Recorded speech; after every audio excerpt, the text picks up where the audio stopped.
या देवी सर्वभूतेषु शक्तिरूपेण संस्थिता।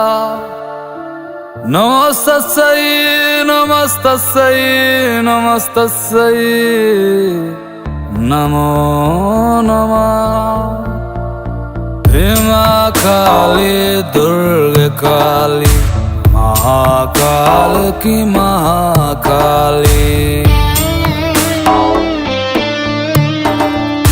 भीमा काली दुर्गा काली महाकाल की महाकाली।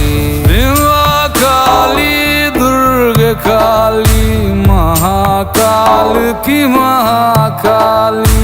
भीमा काली दुर्गा काली महाकाल की महाकाली। एक चोटी पे है बैठे श्री खंड महादेव।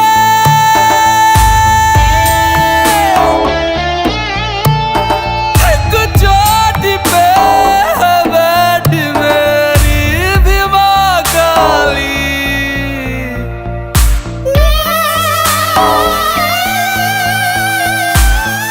जयंती मंगल काली भद्र काली कपालिनी दुर्गा क्षमा शिवधात्री स्वाहा स्वधा नमोस्तुते।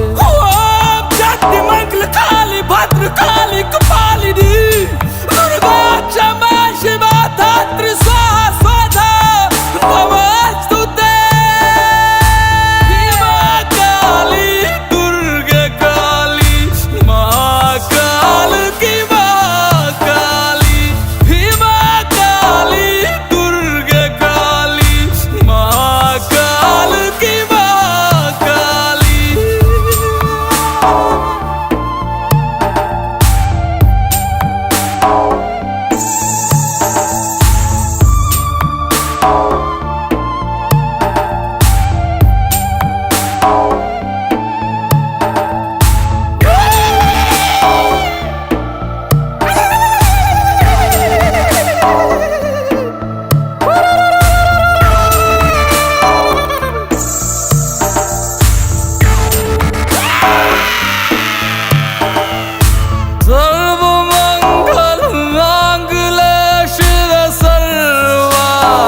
साधिके